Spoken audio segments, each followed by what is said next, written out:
What do you do? I class myself as a wildlife photographer, but in doing that, I also take and organise trips so that other people can join me and see the wildlife in South America and Central America. You lead wildlife tours specializing in the parrots, don't you? Saying that, even if we come across, we don't just say, that's not a parrot, let's move on.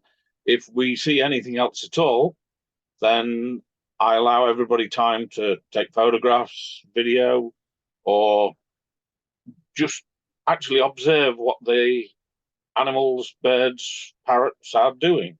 What jobs are there with parrots? The zoos and people's own collections of parrots that people work with. You've got your museums where you've got a lot of conservation goes on with parrots all over the world. I specialize in South and Central America, and I do on my trips visit quite a number of conservation projects. Please, can you describe your own connection to parrots? It started with pet parrots and sort of built up from that. Got to the stage where we had quite a collection ourselves. We used to breed them. Wasn't keen on where some of the parrots were going, and some people just wanted them as pets. Parrots tend to last or live a lot longer than dogs and cats, and people don't understand that, and it is a life commitment. I didn't want to do that anymore. In the year 2000, I was asked by a friend of mine, Peter, on a trip to Brazil. Similar sort of trip to what I do now. We went to the Pantanal to see the Hyacinth Macaws there, and then went on into the Amazon to see the golden conures. When I came back from that trip, I said, that's what I want to do. After that, it was a case of 3 or 4 years of concentrated research on the computer, which is easier nowadays, obviously, and then in the field as well, going out there, checking 1 or 2 things out. And then I started my company, started sort of advertising for people to join me in the company on the trips in 2004. So the trips themselves started in 2005. So ever since then, I've usually done at least 3 or 4 trips a year to South and Central America. I did 1 long trip to Australia as well, but my heart is in South America, basically. Everything's built up from there. Steve, what skills and personal qualities does a person in your position, a parrot specialist tour guide, need? I suppose it's experience more than anything in research, a lot of research into finding where you can see things. Steve, you started 20 years ago. Yeah. If somebody was starting today, would they need any form of formal qualifications, degree, or not still? Not necessary, I don't think. Steve, how have aviculturists contributed to parrot conservation? I think it's knowledge more than anything. One of the biggest things is artificial nest boxes, but hand rearing of parrots as well. So I think aviculture is a good thing. It's helped. I mean, you've only got to look at the Spix macaw, really. That in itself was a species that has gone extinct in the wild in the year 2000. However, fortunately, there were some in captivity, and they've gone on to breed. And those aviculturists that have bred those have got that down to a very fine art now, in the way that they are breeding quite prolifically. Last year, 20 Spix macaws were actually released back into the wild through hand rearing. Obviously, it's better to be able to, for the parent birds to be able to rear them themselves, because ultimately they're going to have to do that in the wild. And these have been encouraged to do that from hand rearing initially, and monitoring and watching the birds so that they do look after them and make sure that they don't lose any at all, and then leave them with the parents as long as they possibly can, take them away if they need to help them. I'm glad you mentioned the Spixes. What's the world population, both in captivity and in the wild, then? Is it?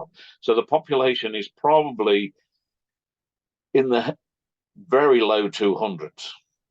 They sent over 50 Spix macaws back to Brazil. So there is a breeding facility in Brazil itself, on the site of the release where the birds are released. But what's the rarest member of the parrot family? Is it the Spix, Steve? The blue-throated macaw is very, very rare in the wild, in the way that there are probably 250 to 300 in the wild. Lear's macaws have done exceptionally well. They've had several conservation projects for them. So they were down to about 60 birds in the 1980s, and they are up to close on 2,000 now. Hyacinth macaws did actually come off the endangered list, but unfortunately, due to all the fires they've had in Brazil, then the numbers have reduced again, and they are just pondering on going onto the endangered list again. How would you describe parrot conservation today? In what terms do you think? I mean, in terms of if somebody wants to go into it, are they better becoming a specialist tour leader, or are they better going the academic route and becoming a field biologist, or are they better joining are they better becoming a professional aviculturist and having a specialist pet shop, for example? What's the best way? I would say now it's probably the biology route. 10 years from now, Steve, what's your forecast?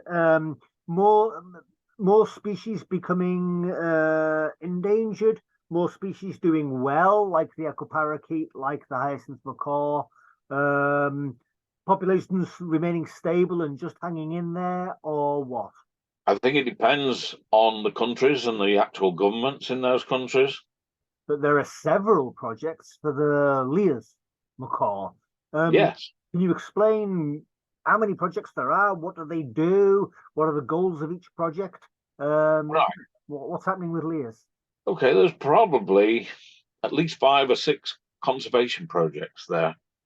Number one is the land management and conservation and preservation of the actual existing sandstone cliffs that the Lear's macaws nest in and roost in.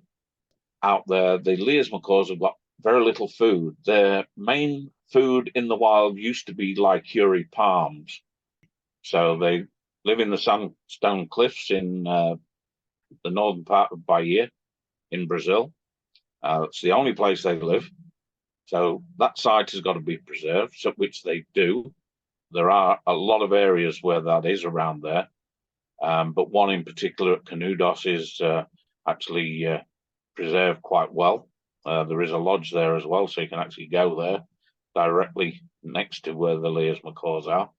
The other main project is that obviously the Lear's macaws have lost a lot of their food sources, lychuri palms being their main source of food. Like I say, the farmers have actually farmed that themselves. Then the Lear's macaws go on to eating the corn, maize that the farmers have planted themselves. Now, these farmers there are not like farmers in the Western world. They are subsistence farmers. They struggle. So if they're having their food taken away from them by birds, they're going to shoot them. And they do, and they did.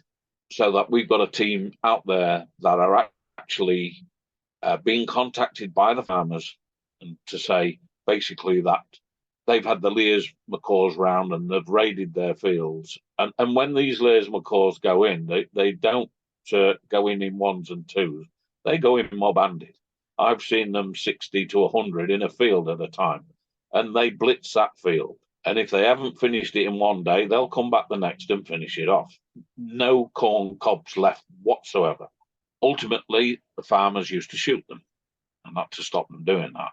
But now there is a scheme where somebody goes around, assesses the damage, says, yes, that's definitely Lear's macaw's damage, and gives the farmer a voucher to be able to go to the local corn merchant and actually take out, depending on how much damage has been done, he will take sacks of corn to use at home for his animal feed for himself, or to sell on to get money to exist himself.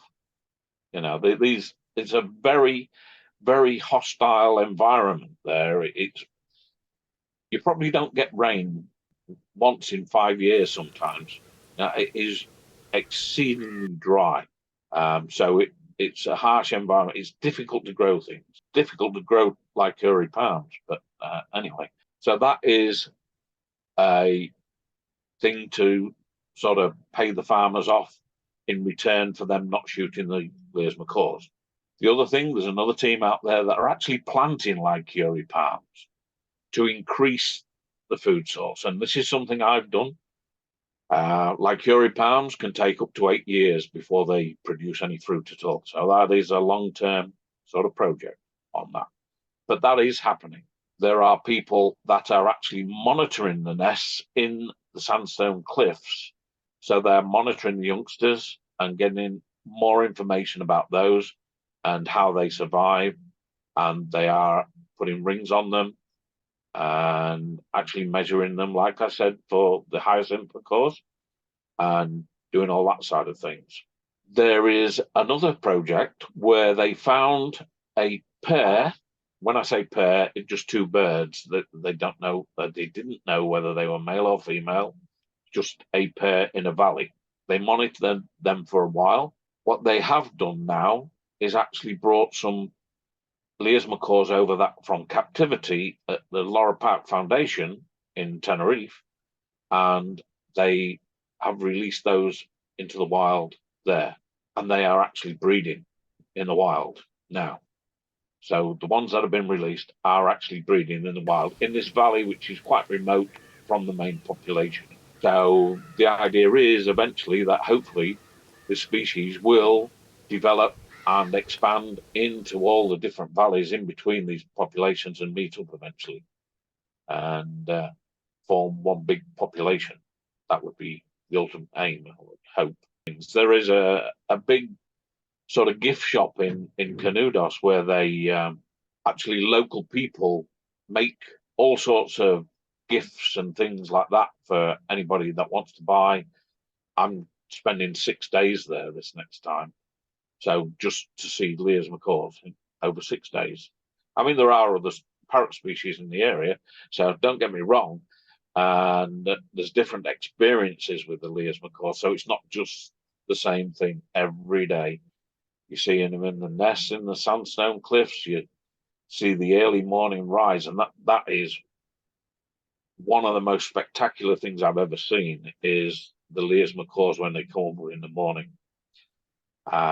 We go to the top of the cliffs about 4 o'clock in the morning when it's still dark, and then just as daybreak, just as the sun's coming up, you hear in the distance this. It almost sounds like bees buzzing, and eventually you hear this turns into the sort of craw craw of the macaws as they come up, and we've had between 400 and 600 fly up over us in a morning.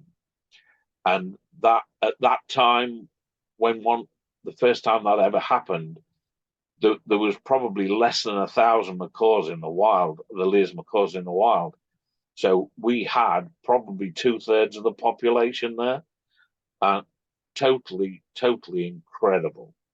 And that really makes the hairs on the back of your neck stand up and sort of watch it and really appreciate what's around there. For the past 2 minutes, I've been transported into paroxysms of ecstasy as you described what you just described. That was fantastic. God, what I'd give to do that. Steve, I'm absolutely amazed, fascinated by the level of different conservation projects involving Lear's. Is there 5 or 10 conservation activities for the Spixes and the Hyacinth Macaw and any other members of the parrot family you choose to mention? Probably not. Would you say that parrot conservation in general now still desperately needs the input of local people, or is it a most conservation project run by local? Definitely. Yeah, I'm a great believer in local people. I employ local guides, local drivers, local boatmen. We stay in local lodges who use locals to actually man those lodges, from the cook to the cleaner to whoever else, the manager there. They're all locals. What can you tell me about the Hyacinth Macaw conservation project, Steve? I mean, is it all happening in the state of Mato Grosso do Sul, or is there anything happening in Mato Grosso state? What's happening with the it's in both. I mean, the Hyacinth Macaw project is based in Mato Grosso do Sul, more so at Cayman Lodge and in Campo Grande. This is basically a project that was started by Neva Giddis. Steve, what books or people or meetings have most influenced your thinking? Well, I suppose I really started off with Joseph Forshaw's Parrots of the World book, and to get to look at the different species. And I suppose Rosemary Lowe is a big influence, really, but she's written in excess of 30 books. Events that way is probably the biggest event I go to is the International Parrot Convention in Tenerife, which happens every 4 years. What advice do you have for somebody wanting to work with parrots? Basically, I would get in touch with some of the existing ones. They're always wanting volunteers to actually go help, to get the experience by going and seeing how they already do it. To start up your own conservation project, I guess that is a real big deal. It's better to get in touch with the actual projects directly to see what they want and what they want you to do and how much it's going to cost you, and to go out there and do this sort of thing, because they can't fund everything, but a lot of them will supply accommodation, they'll supply basic meals. But if you're interested in parrots and parrot conservation, that's really something that you must do, and that go out and volunteer. How do people contact such projects directly, Steve? Just researching them on the internet? Pretty much, yeah. People, like I say, get in touch with me, and I can put them in touch with what they want to do. So they can always email me, and I can put them in touch with whoever. Really depends what they want to do, which sort of parrots they would like to work with, and whether there is actually a scheme on the go at that particular time. And so, yeah. Steve, is there anything that you'd like to add? Wow. I suppose really it's a case of if anybody wants to get in touch with me, then my website is out there, wildparrotsupclose.com. Have a look on there, see what the trips I'm doing. If there are something you'd like to do, then by all means, please get in touch and join me. Ask any questions whatsoever about any aspect of the trip to see if it's right for you and what the trip entails, whether it means you've got to do a lot of walking through tough terrain, which on some trips you have to. If you go to the Pantanal, and it's fairly easy. It's flat land there, and it's very easy to get round, unless you go in the rainy season. But have a look at that, and if it's volunteering you want to do at a place, please email me. My email address is all on my website, and everything on there. So Steve, thank you very much for being on the Practical Animal channel. It's been fascinating. Steve Brookes, director of Wild Parrots Up Close. Thanks a lot, Steve. Thank you.